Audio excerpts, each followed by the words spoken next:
Alexander ಅಂದರೆ ಇಡೀ ಪ್ರಪಂಚದಲ್ಲಿ ಪ್ರತಿಯೊಬ್ಬ ರಾಜನಿಗೂ ಸಹ ನಡುಕ. ಈಗ ಡಾಕ್ಟ್ರು ನೀನು ಹೊರಟೋಗ್ತೀಯಾ ಅಂತ ಅಲೆಕ್ಸಾಂಡರ್ಗೆ ಹೇಳಿದ್ಮೇಲೆ 3 ವಿಶಸ್, 3 ಕೊನೆ ಬೇಡಿಕೆಗಳನ್ನು ಇಡ್ತಾನೆ.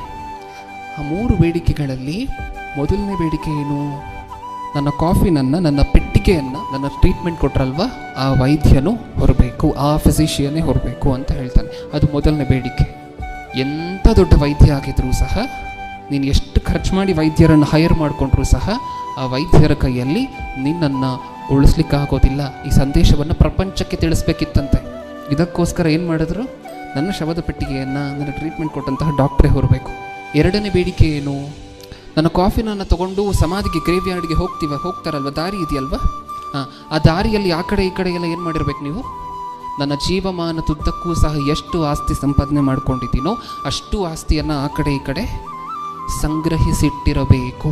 ಜನ ನೋಡಿ ಏನು ಅರ್ಥ ಮಾಡ್ಕೋಬೇಕು? ಈ ವಜ್ರ ವೈಡೂರ್ಯಗಳು, ಚಿನ್ನ ಬೆಳ್ಳಿ ಆಸ್ತಿ ನನ್ನನ್ನು ಉಳಿಸ್ಲಿಲ್ಲ. ಅದು ಮೂರನೇ ಬೇಡಿಕೆ ಏನು? 2 ಕೈಗಳನ್ನು ಹೊರಗಡೆ ಇಟ್ಟು ಸಮಾಧಿ ಮಾಡಿ. ಏನಕ್ಕೋಸ್ಕರ ಹೇಳಿ? ಬರೋವಾಗ ಏನು ತಂದಿಲ್ಲ, ಹೋಗೋವಾಗ ಏನು ತಗೊಂಡು ಹೋಗ್ತಿಲ್ಲ. ಅವ್ನು ಚೆನ್ನಾಗಿರ್ಬೇಕಾದ್ರೆ ಏನೇನೆಲ್ಲ ಓಡಿರ್ಬೇಕು ತಲೆಯಲ್ಲಿ? ಸಾಕಷ್ಟು ವರ್ಷ ಬದುಕ್ತೀನಿ, ಪ್ರಪಂಚವನ್ನು ಜಯಿಸ್ತೀನಿ, ಹೀಗೆಲ್ಲ ಅಂದ್ಕೊಂಡಿರ್ತಾನೆ. ಹೋಗ್ತೀಯಾ ನೀನು ಅಂತ ಡಾಕ್ಟ್ರು ಖಂಡಿತವಾಗ್ಲೂ ಹೇಳಿದ ನಂತರ ಏನು ಬರ್ತಿದೆ ಬಾಯಿಂದ? ನಾನೊಬ್ಬನೇ ಅಲ್ಲ, ನನ್ನ ಥರ ಪ್ರಪಂಚದಲ್ಲಿ ಯಾರೂ ಮೋಸ ಹೋಗಬಾರ್ದು. ಕೊನೆಗೆ ಏನು ಅಂದ್ಕೊಂಡ ಈ ವ್ಯಕ್ತಿ? ನಾನು ಇಷ್ಟು ದಿನ ಮೋಸ ಹೋದೆ, ಪ್ರಪಂಚವನ್ನು ಗೆಲ್ಲುವಂತಹದ್ದು ಗೆಲುವು ಅಂತ ಅಂದ್ಕೊಂಡೆ, ಆಸ್ತಿಯನ್ನು ಸಂಪಾದನೆ ಮಾಡ್ಕೊಳ್ಳುವಂತಹದ್ದು ನಿಜವಾಗ್ಲೂ ವಿಜಯ ಅಂತ ಅಂದ್ಕೊಂಡೆ.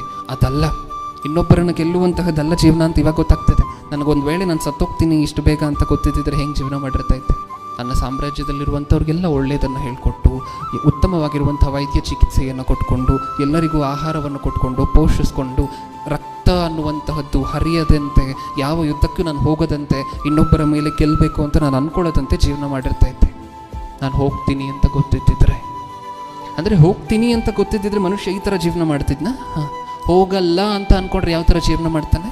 ನಮ್ಮ ಆಸೆಗಳಿಗೆ, ನಮ್ಮ ಆಕಾಂಕ್ಷೆಗಳಿಗೆ ಮಿತಿ ಅನ್ನುವಂತಹದ್ದು ಇರೋದಿಲ್ಲ. ಆವಾಗ ಹೋಗಲ್ಲ ಅಂತ ಅಂದ್ಕೊಂಡ್ರೆ ನಾವು ನಿಜವಾಗ್ಲೂ ಪರಲೋಕಕ್ಕೆ ಹೋಗ್ಬೇಕಂದ್ರೆ ಯಾವ ಥರ ಜೀವನ ಮಾಡಬೇಕು? ಯಾವಾಗ ಬೇಕಾದರೂ ಹೋಗ್ಬೋದು, ಇವತ್ತೇ ಬೇಕಾದರೂ ಹೋಗ್ಬೋದು ಅಂತ ಅಂದ್ಕೊಂಡು ಜೀವನ